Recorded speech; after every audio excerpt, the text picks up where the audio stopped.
যিমানেই ব্যস্ত হৈ থাকিব সিমানেই সুখী হ'ব। ব্যস্ততা আপোনাক মোক লাগে। প্ৰয়োজন হ'লে মানুহৰ সম্বন্ধৰ দৰকাৰ, কিন্তু প্ৰয়োজন শেষ হ'লেই সম্পৰ্ক ভাঙি পেলোৱা উচিত জানো? আজি আপোনাকে কৈছোঁ, সত্য প্ৰতিষ্ঠা কৰিবলৈ আপুনি চেষ্টা নকৰিলেও কোনো কথা নাই, কাৰণ সময় আহিলে সত্য প্ৰকাশ পাবই। আপুনি যদি শুদ্ধ এই মুহূৰ্তত, তেনেহ'লে খং কৰাৰ প্ৰয়োজন নাই, আৰু যদি আপুনি ভুল, তেনেহ'লে আপোনাৰ খং কৰাৰো কোনো অধিকাৰ নাই। বিশ্বাস ভংগ কৰাজনৰ লগত থকাতকৈ অকলে থাকিবলৈ শিকিব লাগে, যাতে আপুনি শান্তিত থাকিব পাৰে। আপোনাকে কৈছোঁ, বৃশ্চিকৰ দংশন আৰু মানুহৰ মনত কিমান বিষ সোমাই আছে কোনেও নাজানে, কিন্তু আমি সাৱধানে থাকিব লাগিব। বিশ্বাস ভংগ কৰাজনৰ লগত থকাতকৈ আপুনি শান্তিত থাকক, অকলে থাকক। জীৱনৰ সংঘাতৰ পৰা পলায়ন কৰি আপুনি সুখ নাপায়, কিন্তু আপুনি সংঘাতৰ মুখামুখি হৈ বিচৰাখিনি পাব। ভগৱান শ্ৰীকৃষ্ণই কৈছে ইন্দ্ৰিয়গ্ৰাহ্য সুখৰ দ্বাৰা বশীভূত নহ'বলৈ। আমি মনুষ্য অলপ কথাতেই সন্তুষ্ট, অলপ কথাতেই ৰুষ্ট। অলপমান সা সুবিধাৰ অভাৱ হ'লেই আমাৰ কিমান যে যাতনা, কিমান যে চিঞৰ বাখৰ, জীৱনটোত একোৱেই নাপালোঁ, কি যে দুখ কষ্ট। আচল কথাটো কি জানে? মানুহৰ জীৱনত এই যে কত মানুহৰ অহা যোৱা, কিমান যে মানুহক লগ পোৱা সকলো মানুহেই আমাৰ বন্ধু হৈ পৰে জানো? লগ পোৱা সকলো মানুহেই আপোন জানো হয়? ক্ষণিকৰ বাবে কিছুমান মানুহ আপোনাৰ মোৰ জীৱনলৈ আহে, অলপমান কষ্ট দি আকৌ বেলেগলৈ গুচি যায়। যদি সঁচাকৈয়ে বন্ধু এজন বিচাৰিছে, তেনেহ'লে সমৰ্পণ কৰক ভগৱান শ্ৰীকৃষ্ণত।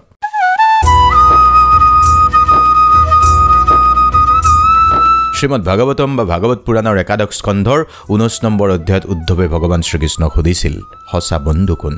ভগৱান শ্ৰীকৃষ্ণই উত্তৰ দি কৈছিল, মই এই জগতৰ সকলোৰে প্ৰকৃত বন্ধু, এই বিশ্ব ব্ৰহ্মাণ্ডৰ আধ্যাত্মিক গুৰু হিচাপে। আকৌ উদ্ধৱক ভগৱান শ্ৰীকৃষ্ণই কৈছিল, হে মোৰ পৰম বান্ধৱ উদ্ধৱ, এই জগতত যিয়ে ভাল গুণ বা দক্ষতা অৰ্জন কৰিছে সেই পুৰুষেই ধনী, আৰু যিসকল এই জীৱনত অসন্তুষ্ট অসুখী সেই পুৰুষেই দুখীয়া। আচলতে কি জানে? বন্ধু হওক বা শত্ৰু, এই পৃথিৱীত কেতিয়াবা আপোন পৰ হ'ব, পৰ আপোন হ'ব। সম্বন্ধ কেতিয়াও এটা ফালৰ পৰা নহয়, দুই পিনৰ পৰা ৰাখিব লাগিব। যি আপোনাৰ দুখত নিজৰ সুখ পাহৰি পেলায়, তেওঁতকৈ আপোন এই পৃথিৱীত আৰু কোন আছে? আপুনি যদি ক'তো নোৰোৱাকৈ লাহে লাহে গৈয়ে আছে, তেন্তে গম পাব আপুনিয়ে সবাতোকৈ বেগাই গৈছে। এজন মানুহক বছৰৰ পিছত বছৰ পালেও গম পাব নোৱাৰি, যিমান তেওঁৰ খং উঠাৰ সময়ত এবাৰতে গম পাব পাৰি। ভুল আপুনি মই সকলোৱে কৰোঁ, কিন্তু যিয়ে ভুল মানি লয় তেওঁ মনৰ পৰাই শুদ্ধ হয়। ক্ৰোধ আপুনি কৰিব, ক্ৰোধ নিশ্চিতভাৱে বেয়া কথা, কিন্তু প্ৰয়োজনত আপুনি ক্ৰোধ দেখুৱাবও লাগিব, নহ'লে ভুল কৰাজনে গমেই নাপাব আৰু বাৰে বাৰে একেটা ভুলকেই কৰি থাকিব।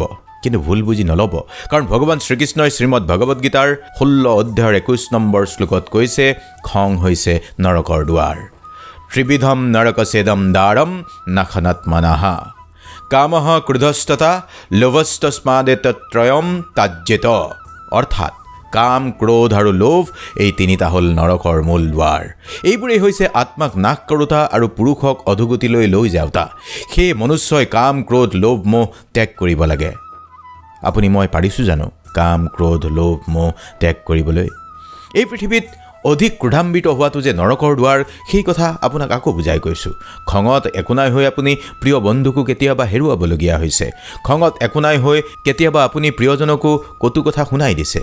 কিমানবাৰ অনুতাপ কৰিছে আপুনি? এটা কথা মনত ৰাখিব, বন্ধুক আপুনি বিশ্বাস কৰিব, কিন্তু বিশ্বাস কেতিয়াবা ভাঙি যায়, খুব কষ্ট হয়, খুব দুখ পায় আপুনি। কাকো ইমান বেছি বিশ্বাস বা ভৰসাও কৰিব নালাগে যে যেতিয়া বিশ্বাস ভাঙি যায় তেতিয়া আপুনি নিজেই ভাঙি পৰিবলগীয়া হয়। আপুনি যদি এই পৃথিৱীত কেৱল এজন মানুহকেই বিশ্বাস কৰে, কেতিয়াবা তেওঁ এনে এক শিক্ষা দিব যে আপুনি কাৰো ওপৰতেই বিশ্বাস কৰিব নোৱাৰা হৈ পৰিব। নতুনকৈ চিনাকি হোৱাজনৰ লগত যিমানেই সুখী নহওক কিয়, আপুনি কোনো কথাত দুখ পালে পুৰণি বন্ধুৰ কথাই মনলৈ আহে। আজি মনত পৰিছেনে আপোনাৰ পুৰণি বন্ধুৰ কথা? আপোনাক আকৌ কৈছোঁ, হয়তো সকলো বস্তুৰে আপুনি মেৰামতি কৰিব পাৰিব, কিন্তু বিশ্বাস ভংগ হ'লে তাক পুনৰ গঢ়ি তোলাটো সম্ভৱ নহয়। ভালপোৱাজনে আপোনাক কেতিয়াবা বেয়াকৈ ক'ব, কিন্তু আপোনাৰ লগত কেতিয়াও একো বেয়া কৰিব নোৱাৰে। তেওঁ আপোনাক বেয়াকৈ কয় কাৰণ আপোনাৰ ভাল হোৱাটো বিচাৰে। এইবোৰ কথা আমি ভাবি নাচাওঁ, এইবোৰ কথা আমি বুজি নাপাওঁ। ভগৱান শ্ৰীকৃষ্ণই শ্ৰীমদ ভগৱত গীতাত কিমান ধৰণে কুন্তীপুত্ৰ অৰ্জুনক বুজনি দিছে। সকলো কথা গোপনীয়তকৈ গোপনীয় পৰম জ্ঞান কোৱাৰ পিছতো ভগৱানে অৰ্জুনক কৈছিল, সিদ্ধান্ত তোমাৰ। 18 নম্বৰ অধ্যায়ৰ 63 নম্বৰ শ্লোকত ভগৱানে কৈছিল, হে অৰ্জুন, গোপনীয়তকৈও গোপনীয় পৰম জ্ঞানৰ বিষয়ে মই ক'লোঁ। এই সম্পৰ্কে ভালকৈ ভাবি যি সিদ্ধান্ত লোৱা তাকেই লোৱা। সত্য এয়াই যে সাধনাস্থলো এয়াই, প্ৰাপ্তিস্থলো এয়াই। এতিয়া আমি আপোনাকে কৈছোঁ, ভগৱান শ্ৰীকৃষ্ণই অৰ্জুনক কৈছে সাধনাস্থলো এয়াই, প্ৰাপ্তিস্থলো এয়াই। ভগৱান শ্ৰীকৃষ্ণই অৰ্জুনক দেখুৱাইছিল পোহৰৰ বাট, পৰম সত্য পৰম জ্ঞান কি সেয়া বুজাই দিছিল। কিন্তু অৰ্জুনক সিদ্ধান্ত জাপি দিয়া নাছিল, কৈছিল ভাবি চিন্তি নিজে যি মন যায় কৰা। গতিকে আপোনাৰো নিশ্চয় এই জাগতিক বন্ধনত সত্য বচন আপোনাৰ সন্মুখতে আছে। সিদ্ধান্ত আপোনাৰ। আপুনি দুখী হৈ থাকিব, চিন্তিত হৈ থাকিব নে কৰ্মৰ মাজেদি সুখৰ সন্ধান কৰিব। সঁচা কথাটো কি জানে, জীৱনত সুখী হ'ব বিচাৰিলে কোনোবা লগত থাকিলে অথবা নাথাকিলেও ভালদৰে কটাব জানিব লাগে। ৰাতি যিমানেই আন্ধাৰ হয় তৰা আকাশত সিমানেই জিলিকে। ঠিক সেইদৰে দুখ যিমানেই বেছি হয় সিমানেই ঈশ্বৰক আপুনি কাষতে পাব। আপোনাক গুৰুত্ব দিয়াজনক কেতিয়াও অৱজ্ঞা নকৰিব, নহ'লে শিল জমা কৰোঁতে কৰোঁতে আচল হীৰা টুকুৰা কেতিয়া হেৰুৱাই পেলালে গমেই নাপাব। চকুৰ সন্মুখত থকা হীৰা আমি দেখা নাপাওঁ, দূৰৈত থকা শিল আমি বিচাৰি ফুৰোঁ। কথাবোৰ অলপ ভাবিবচোন। আপোন মানুহ, প্ৰিয় মানুহ আপোনাৰ কাষতে আছে, কিন্তু আপুনি ভালকৈ চাব জনা নাই, আপুনি ধৰিব পৰা নাই। সঁচা কথাটো কি জানে, এই যে আপোনাক ক'লোঁ ইন্দ্ৰিয়ক বশীভূত কৰাৰ কথা, এইবোৰ কথা জীৱন যাত্ৰাত সকলোৰে বাবে ব্যাখ্যা অলপ অলপ বেলেগ, কিন্তু জীৱনৰ মূল উদ্দেশ্য মনুষ্যৰ সদায় এটাই, সুখৰ সন্ধান। সুখ বিচাৰি আমি বেছিভাগ দুখেই পাওঁ। জীৱনত মিত্ৰ আৰু চিত্ৰ মনেৰে বনালে তাৰ ৰং ফুটি উঠিবই, কিন্তু যি বুজিব চেষ্টা নকৰে তেওঁক বুজোৱাতকৈ অকলে থকাই ভাল। অন্ততঃ কোনোবা আছিল বুলি আপুনি দুখ কৰিবলগীয়া নহয়। এই যে সংগীবিহীনতা, এই যে আপুনি নিসংগ বুলি নিশা শুব নোৱাৰে, এই যে নিসংগ বুলি আপোনাৰ মনটোৱে চিৎকাৰ কৰি উঠে, সেই কথাখিনিকে আপোনাক কৈছোঁ। মাতৃ আৰু ঈশ্বৰৰ বাহিৰে আন কাৰো ওপৰত বিশ্বাস কৰিবলৈ দিগদাৰ। প্ৰয়োজনত আপুনি অকলে থাকক, মানে কোনো নাই যদি অকলেই থাকক, কিন্তু কাকোৱেই ইচ্ছা অবিহনেই জোৰকৈ নিজৰ জীৱনত বান্ধি নথ'ব, কাৰণ তেনেকৈ বান্ধোনত থকাজন আপোনাৰ আপোন নহ'বও পাৰে। পৰমাত্মাই কোৱাৰ দৰেই এই বিশ্বত আপুনি পৰম বন্ধু কৰিব পৰা, আপোন বুলি ভাবিব পৰা নিজৰ বাহিৰে আনজন পৰমাত্মা ভগৱান নিজেই। ভগৱানে আপোনাক হিংসা নকৰে। কোনোবা শত্ৰুতা কৰা মানুহে আপোনাৰ একো বেয়া কৰিব নোৱাৰে, কাৰণ পৰমাত্মা আপোনাৰ লগত আছে। সেইকাৰণেই কৈছোঁ, ব্যস্ত হৈ থাকক, সুখো পাব। প্ৰয়োজন হ'লে মানুহৰ সৈতে সম্বন্ধ গঢ়িব, কিন্তু সম্বন্ধ প্ৰয়োজনত গঢ়িলে নহ'ব। আপোনাৰ আজি টোপনি অহা নাই, টোপনি ভাঙিলে একো নাই, কেৱল মাত্ৰ সপোন ভাঙি দিব নালাগে। আপোনাৰো সপোনবোৰ ভাঙি চুচুৰুময় হৈছে। আপুনি বৰ কোমল অন্তৰৰ মানুহ, কিন্তু কোমল অন্তৰৰ মানুহ বিশ্বাস ভাঙিছে, বন্ধু হেৰুৱাইছে, মানৱীয়তা হেৰুৱাই নেপেলাব। যি কৰিবলগীয়া আছে লগে লগেই কৰিব। সময়ৰ আশাত বহি থাকিলে সকলো পণ্ড হ'ব পাৰে। আপোনাক সন্মান নিদিয়াজনৰ পৰা আঁতৰি আহিব লাগিব আপুনি, কাৰণ যি আপোনাৰ কৰ্ম অনুসৰি ভাল বা বেয়া সেয়াই আপোনাৰ সৈতে হ'ব। চাকি যেনেকৈ তেল অবিহনে জ্বলাব নোৱাৰি, ঠিক সেইদৰেই ভগৱানৰ কৃপা নহ'লে জীৱনত সফলো হ'ব নোৱাৰি। কিবা এটা কাম কৰাৰ আগতে ভগৱানৰ কথা ভাবক এবাৰ, আৰু যেতিয়া আপুনি ভগৱানৰ কথা ভাবিব তেতিয়া আপোনাৰ দ্বাৰা বেয়া কামো কৰা নহ'ব। কাৰোবাৰ ভাল কৰিব নোৱাৰিলে বেয়াও অন্তত নকৰিব। সন্মান নকৰিলে কাৰোবাক অপমান কৰাৰো অধিকাৰ আপোনাৰ নাই। আচলতে আপুনি যিমানেই মানুহৰ বিষয়ে ভাবিব সিমানেই দুখ পাব। যেতিয়াই ভাবিবলৈ এৰি দিব সেই দিনাৰ পৰাই আপোনাক মানুহে কষ্ট দিবলৈও এৰি দিব। কোনো জ্ঞানী মানুহে মনত প্ৰতিশোধৰ ভাৱ নাৰাখে, কাৰণ তেওঁ জানে ভগৱানে সময় আহিলে সকলোকে কৰ্মৰ ফল দিবই। আপুনি কি লৈ আহিছিল, কি লৈ যাব, মৃত্যুৰ পাছত সকলো অসাৰ। এই যে আপুনি মই কালিটো ভাল কৰিম বুলি আজিটোক আমি বিসৰ্জন দিছোঁ, সেয়া উচিত নহয়। সংগ আপুনি ভাবি চিন্তিয়ে ল'ব, কাৰণ সংগৰ ওপৰতেই মানুহৰ বিচাৰধাৰা নিৰ্ভৰ কৰে। ভাল সংগত ভাল চিন্তা সম্ভৱ হ'ব। মনৰ পৰা নাহিলেও কাৰো লগত বন্ধুত্ব নাৰাখিব, কাৰণ আপোনাৰ ওচৰলৈ অহাজনক লৈ পোৱা আনন্দই সুকীয়া, যিজন নিজে আপোনাৰ ওচৰলৈ আহিছে। মনে মনে আপুনি থাকিব লাগে, অথবা এনেকুৱা কথা ক'ব লাগে যাৰ মূল্য নিৰ্ধাৰণ কৰিব নোৱাৰি। প্ৰেম আনৰ কাৰণে আৰু কৰোণা সকলোৰে কাৰণে ৰাখিব লাগে, এয়াই জীৱনৰ ব্যাকৰণ। ফুল কিমান ধুনীয়া হ'লেও গোন্ধেহে আকৰ্ষণ কৰে, মানুহ যিমান ধুনীয়া হ'লেও গুণেহে আদৰ দিয়ে। আজি হয়তো আপুনি ক'ব, আজিকালি আমি গুণৰহে সমাদৰ নকৰোঁ, ধুনীয়া হ'লেই আমি কাষ চাপি যাওঁ। সময় আছে যদি আপোনাক সাধু এটাকে শুনাইছোঁ। সাধু মানে এজন সাধুৰ সাধু। এজন সাধু আছিল যি ভগৱানৰ ওপৰত যথেষ্ট আস্থাশীল। এবাৰ তেওঁ কোনো ঠাইলৈ যাওঁতে হঠাৎ বান আহিল। মানুহৰ মাজত হোৱা লাগিল, সকলো পলাবলৈ ল'লে। কিন্তু সাধুজনে ভগৱানৰ নাম লৈ গছৰ তলতেই বহি থাকিল। তেতিয়া তেওঁৰ ওচৰলৈ এজন মানুহ আহিল। ওচৰৰ পাহাৰখনলৈ যাবলৈ লগ ধৰিলে। পিছে সাধু মান্তি নহ'ল, ক'লে যে ভগৱানে তেওঁক ৰক্ষা কৰিব। কিছুমান সময় বাগৰিল, পানী বাঢ়ি কঁকাল পালে, মানুহবোৰ নাও লৈ সুৰক্ষিত স্থানলৈ যাবলৈ ধৰিলে। তেওঁলোকে সাধুকো লগ ধৰিলে। পিছে এইবাৰো সাধুজনে একেই উত্তৰ দিলে। পানী বাঢ়ি বাঢ়ি মূৰৰ ওচৰ পালে। সেইবাৰ হেলিকপ্টাৰ আহিল তেওঁক উদ্ধাৰ কৰিবলৈ। কিন্তু সাধু নাচুৰবান্দা, ভগৱানে আহিব লাগিব, আৰু অৱশেষত পানীত ডুবি সাধুৰ মৃত্যু হ'ল। মৃত্যুৰ পিছত তেওঁ ভগৱানক স্বৰ্গত পাই সুধিলে, মই আপোনাক ইমান বিশ্বাস আৰু পূজা কৰাৰ পিছতো আপুনি কিয় মোক ৰক্ষা নকৰিলে? তেতিয়া ভগৱানে ক'লে, মূৰ্খ সাধু, মই এবাৰ নহয় 3বাৰকৈ গৈছিলোঁ তোমাক বচাবলৈ, কিন্তু তুমিহে মোক চিনি নাপালা। এই কাহিনীটোৰ পৰা এটা কথাই মনত ৰাখিব, সময়ত পোৱা সুবিধা লগে লগেই ল'ব, অন্যথা সেই সুবিধা হাতৰ পৰা ওলাই যাব। কোনে জানে সেই সুবিধা ভগৱানে আপোনাক প্ৰদান কৰিছে। এই পৃথিৱীত ঘটা প্ৰতিটো ঘটনাৰে কিবা নহয় কিবা কাৰণ আছে। কোনো ঘটনাই আপোনা আপুনি নহয়। এই যে আপুনি এই মুহূৰ্তত এই কথাখিনি শুনি আছে, ইয়াৰ অন্তৰালতো কিবা এটা কাৰক আছে। আমি মনুষ্যই গম নোপোৱা বহু কথাই ভগৱানে পাঙি থয়। আমি কেৱল নিমিত্ত মাত্ৰ হৈ কাম কৰি যাওঁ। সমস্যাবহুল এই পৃথিৱীত সংসাৰ সাগৰৰ পৰা মুক্তিৰ কোনো উপায় নাইনে? আজি আপুনি ভাবক, ভগৱানে কেতিয়া আপোনাক সমস্যাৰ পৰা উদ্ধাৰ কৰিব? এই ক্ষেত্ৰত ভগৱান শ্ৰীকৃষ্ণই দ্বাদশ অধ্যায়ৰ 6 আৰু 7 নম্বৰ শ্লোকত কৈছে, ये तु सर्वाणि कर्माणि मयि सन्न्यस्य मत्पराः अनन्यैव योगेन मां ध्यायन्त उपासते तेषामहं समुद्रता मृत्यु संसार सागरत भवामि नचिरत पार्थ मय्या बेसित शेतसाम। অৰ্থাৎ যিজনে মোৰ প্ৰতি ভক্তিপৰায়ণ হৈ সৰ্বাণি কৰ্মাণি মানে সকলো কৰ্ম আৰু আৰাধনাক মোকেই অৰ্পণ কৰি অনন্যৈব যোগেন মানে অনন্যভাৱেৰে যোগ অৰ্থাৎ প্ৰাৰ্থনাৰ দ্বাৰা নিৰন্তৰ চিন্তা কৰি ভজন কৰে, অকল মোকেই চিত্ত লগোৱা ভক্তক মই শীঘ্ৰেই মৃত্যুৰূপ সংসাৰৰ পৰা উদ্ধাৰ কৰোঁ। আজি আপোনাৰ ইমান সমস্যা হৈছে যে আপুনি মৃত্যুসম সাগৰ বুলি ভাবিছে, এয়া সংসাৰ সাগৰ। আৰু যদি ভগৱানে আপোনাক বেছিকৈ অপেক্ষা কৰাইছে তেন্তে আপুনি গম পাব ভগৱান আৰু বেছি দূৰত নাই। ভগৱানে বেছি বিচাৰাতকৈ বেছি আপোনাক দিবলৈ সাজু কৰিছে। আচলতে মৃত লোকক কান্ধ দিয়াটো পুণ্য বুলি যিয়ে ভাবে, সেইসকল লোকে ভবা উচিত জীৱিত লোকক অলপমান সহায় কৰাটো পুণ্যই হয়। জীৱনৰ বিষয়ে ইমান কেতিয়াও আপুনি নাভাবিব যে জীৱন দিয়াজনেও কিবা ভাবিয়ে আপোনাক এই মনুষ্য জীৱন দিছে, যদি ভগৱানৰ ওপৰত বিশ্বাসী আপুনি। জীৱনত কাৰো সৈতে আপোনাৰ বিনা কাৰণত সাক্ষাতো নহয়। জীৱনত লগ পোৱা কাৰোবাৰ পৰা আপুনি জ্ঞান লাভ কৰিব, কাৰোবাৰ পৰা আপুনি শিক্ষা পাব। ভগৱান শ্ৰীকৃষ্ণই কৈছে, তুমি কাৰোবাক দুখ দি মোৰ পৰা সুখ আশা নকৰিবা, আৰু যদি তুমি কাৰোবাক এক পলৰ বাবে হ'লেও সুখ দিছা তেন্তে দুখ পাবা বুলি কেতিয়াও নাভাবিবা। শ্ৰীমদ ভগৱদ গীতাৰ 4ৰ্থ অধ্যায়ৰ 40 নম্বৰ শ্লোকত ভগৱান শ্ৰীকৃষ্ণই কৈছে, অজ্ঞস্য শ্ৰদ্ধাধনস্য সংখ্যাত্মা বিনশ্যতি নায়ম লোকহন্তি না পৰো ন সুখম সংখ্যাত্মনঃ। অৰ্থাৎ অজ্ঞ আৰু শাস্ত্ৰৰ প্ৰতি শ্ৰদ্ধাহীন ব্যক্তি কেতিয়াও ভগৱত ভক্তি লাভ কৰিব নোৱাৰে। সন্দিগ্ধ চিত্ত ব্যক্তিয়ে ইহলোকত সুখ ভোগ কৰিব নোৱাৰে আৰু পৰলোকতো সুখ ভোগ কৰিব নোৱাৰে।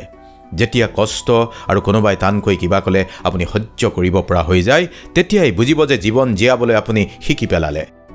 কোনে কি কৰিছে, কিয় কৰিছে, কেনেকৈ কৰিছে, এইবোৰৰ পৰা আপুনি যিমানেই আঁতৰি থাকিব সিমানেই সুখী হ'ব। হাঁহিলে আপোনাক সকলোৱে লগ দিব, কাৰণ চকু পানীৰ স্থানটো আৰু চকুতেই নাই। ভগৱান শ্ৰীকৃষ্ণই শ্ৰীমদ ভগৱদ গীতাৰ দ্বাদশ অধ্যায়ৰ 17 নম্বৰ শ্লোকত আৰু কৈছে,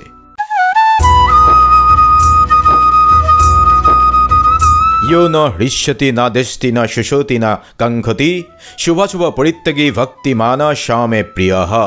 অৰ্থাৎ যিয়ে কেতিয়াও চূড়ান্ত সুখতো সুখী হোৱা নাই, অতি দুখতো সুখত জৰ্জৰিত নহয়, দেখো নকৰে, সুকো নকৰে, কামনাও নকৰে, যি শুভ আৰু অশুভ কৰ্মফলক ত্যাগ কৰে, ভক্তিৰ এই ধাৰাৰে যুক্ত সেই পুৰুষ মোৰ অতিকে প্ৰিয়।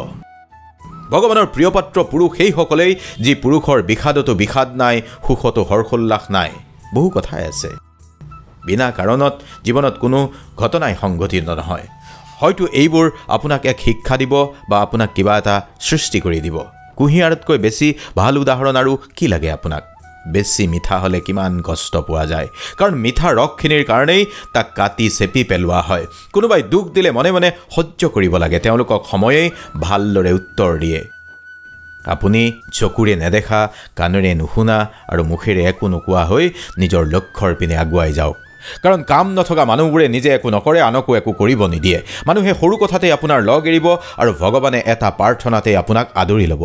আপোনাকে কৈছোঁ। ভগৱান শ্ৰীকৃষ্ণই নৱম অধ্যায়ৰ 26 নম্বৰ শ্লোকত কৈছে শ্ৰীমদ ভাগৱত গীতাত, পত্ৰম পুষ্পম ফলম তোয়ম য়ো মে ভক্তা প্ৰয়শ্যতি তদহম ভক্তুপ্ৰমশ্লামি প্ৰয়তাত্মনঃ। অৰ্থাৎ কোনোবাই যদি ভক্তিভাৱেৰে এখিলা পাত, এটা ফুল, এটা ফল অথবা একো নাথাকিলে পানীও যদি ভক্তিভাৱ তৰ্পণ কৰে, সেই ভক্তৰ ভক্তি মই স্বীকাৰ কৰোঁ। ভগৱানে কোনো সৰু কথাত লাগি নাথাকে। লাগি থাকোঁ আপুনি মই সাধাৰণ মানুহে। গতিকে বুজিছেই নহয়, যদি আপোনাৰ আজি সমস্যাৰ পাহাৰ, যদি আপুনি আজি সুখেৰে শুব পৰা নাই, যদি আপোনাৰ চকু মুদিলেই কিছুমান কথা মনলৈ আহিছে, এপাহ ফুল, এপাহ পাত, ফল, জল দি ভগৱানক স্তুতি কৰি আপুনি আগুৱাই যাওক। কৰ্মক ভয় আপুনি কৰক, কিন্তু ভগৱানক ভয় কৰিব নালাগে। ভগৱানে ক্ষমা কৰিলেও কৰ্মই নকৰে। যেনেকৈ গৰু পোৱালীয়ে হাজাৰ হাজাৰ গৰুৰ মাজতো নিজৰ মাকক বিচাৰি পায়, ঠিক সেইদৰেই কৰ্মফলে কৰ্ম কৰোতাক এদিন নহয় এদিন বিচাৰি উলিয়াবই। লক্ষ্য শুদ্ধ আৰু মন যদি আপোনাৰ নিকা, ভগৱানে কিবা নহয় কিবা প্ৰকাৰে আপোনাক সহায় কৰিবই। যিমানেই আপুনি নিজক শান্ত ৰাখিব পাৰিব, সিমানেই আপুনি শক্তিশালী হ'ব। যেনেকৈ লোহা ঠাণ্ডা হ'লেহে টান হয়। দুখীয়া গ'লে কোনেও গুৰুত্ব নিদিয়ে পৃথিৱীত। কষ্ট কৰিলে সকলোৱে হাঁহিব পাৰে আপোনাক, কিন্তু যিদিনাই আপুনি সফল হ'ব, সেইদিনাই আপোনাক সকলোৱে ঈৰ্ষা কৰিব। জীৱন এনেকুৱা এটা অংক যিটো পিছুৱাই গৈ শুদ্ধ কৰিব নোৱাৰি। গতিকে পুৰণি কথাবোৰ অভিজ্ঞতা হিচাপে লৈ নতুনক শুদ্ধ কৰিবলৈ চেষ্টা কৰক। যদি জীৱনত কোনো উৎসাহ, লক্ষ্য অথবা অনুশাসন নাই, তেন্তে জীৱন যাপন কৰা বুলি আপোনাক ক'ব নোৱাৰোঁ, মাত্ৰ জীৱন কটোৱা বুলি আপোনাক এই মুহূৰ্তত ক'ম। মানুহে বিচৰা মতে কাম নকৰিলেই, একো ভুল নকৰাকৈয়ে কেতিয়াবা বেয়া হৈ যায়। যিজন লোকৰ মনত সঁচা অৰ্থত মানৱতা আছে, তেওঁ সদায় পোৱাৰ দৰে দুখ আন কোনোৱে নোপোৱাটো বিচাৰে আৰু তেওঁ পোৱা সুখ সকলোৱে পোৱাটো কামনা কৰে। হাঁহি কান্দোন পোৱা নোপোৱা এই সকলোবোৰৰ পৰা এটাই শিক্ষা পাব জীৱনত অকলেই পাৰ হ'ব লাগিব আপুনি। আন্ধাৰত নিজৰ ছাটোৱেই লগ এৰি দিয়ে, তেন্তে জীৱনত নিজতকৈ বেছি কাকো আপুনি বিশ্বাস কৰা উচিত নহয়। যদি কোনোবাই আপোনাক সঁচাকৈ ভাল পায়, তেন্তে তেওঁ আপোনাক সময় সংগ দিয়াৰ লগতে আপোনাৰ প্ৰতি সমৰ্পণ ৰাখিব। কাৰণ সঁচা ভাল পোৱাত ইজনে আনজনৰ সুখ বিচাৰে, দুখ নিবিচাৰে। ভগৱান শ্ৰীকৃষ্ণই সেয়ে প্ৰকৃত সুখ শান্তি কেৱল ঈশ্বৰৰ সমৰ্পণতহে পাব পাৰি বুলি কৈছে। আনকি যিসকলে অন্য দেৱতাক আৰাধনা কৰে, তেওঁলোকৰ কথা উল্লেখ কৰিছে। হে কুন্তি পুত্ৰ, যিয়ে শ্ৰদ্ধাৰে যুক্ত হৈ অন্য দেৱতাসকলক পূজা বা ভক্তি কৰে, তেওঁলোকেও মোৰেই পূজা কৰে। অৰ্থাৎ সেই পূজা অবিধিপূৰ্বক, অৰ্থাৎ বিধিসন্মত পূজা নহয়। শ্ৰীমদ ভাগৱত গীতাৰ নৱম অধ্যায়ৰ 23 নম্বৰ শ্লোক এয়া। সেইকাৰণেই আপোনাক কৈছোঁ, লোহা নষ্ট কৰে মামৰে আৰু মানুহক নষ্ট কৰে মানুহৰ ভুল চিন্তাই। গতিকে ভাল চিন্তা কৰি আপুনি আগবাঢ়ক, নিজৰো ভাল হ'ব। নিজক কেতিয়াও ইমান লেহুকা নকৰিব যে আপোনাক সহজেই কোনোবাই কষ্ট দিব পাৰিব। তাতকৈ নিজক ইমান শক্তিশালী কৰি তোলক যে আপোনাক কোনেও কষ্ট দিব নোৱাৰে। আপোনাক কষ্ট দিব খোজাজনে নিজেই ওলোটাই কষ্ট পায়। দুখে আপোনাক শক্তিশালী কৰে, ভয়ে আপোনাক সাহসী কৰে আৰু অনুভৱে জীৱনৰ শিক্ষা দিয়ে। যেতিয়াই আপোনাৰ বিপৰীত দিশত থকা মানুহজন বেয়া নহয়, মাত্ৰ তেওঁৰ চিন্তাধাৰা পৃথক বুলি বুজি উঠা যায়, তেতিয়াই জীৱনৰ দুখ নোহোৱা হৈ পৰে। বিচৰাটো নহ'লে, বিচৰাটো নাপালে কেতিয়াও দুখ কৰিব নালাগে। কপালত যিটো লিখা আছে সেইটোৱে হ'বই। এটা ৰাস্তা যদি বন্ধ হৈ পৰে, তেন্তে আন 10টা ৰাস্তা খোল খাব। গৰমত পাত শুকাই যোৱা গছবোৰ লঠঙা হৈ পৰিলে চৰাইবোৰে বাঁহ এৰি গুচি নাযায়, কাৰণ সিহঁতে জানে আকৌ নতুন পাত গজিব। অতীতৰ সকলো কথা পাহৰি আকৌ নতুন আৰম্ভণি কৰিব লাগে, কাৰণ যাৰ কোনো নাথাকে তাৰ লগত সদায় ভগৱান থাকে। স্বাৰ্থৰ বাবে কৰা সম্বন্ধ স্বাৰ্থ সিদ্ধি হ'লেই শেষ হৈ যাব, কিন্তু মনেৰে কৰা সম্পৰ্ক মৃত্যু পৰ্যন্ত লগত থাকিব। কোনোবাই সন্মান দিলেও নিদিলেও ভাল কাম আপুনি কৰি যাব লাগিব। আপুনি যেনিবা শোৱা পাতিৰ পৰা পলমকৈ উঠিলেই আপোনাক দেখি সূৰ্য উদয় নোহোৱাকৈ থাকিব জানো? আপোনাৰ অন্তৰাত্মাৰ আহ্বান শুনক। মনৰ ভিতৰৰ পৰা আহ্বান আহিলে সকলো কামেই সহজ হৈ পৰিব। আপোনাৰ সফলতা লাভ কৰিবলৈ পৰিশ্ৰম আপুনি কৰিব লাগিব। ভগৱানৰ ওপৰত বিশ্বাস আপুনি ৰাখিব লাগিব।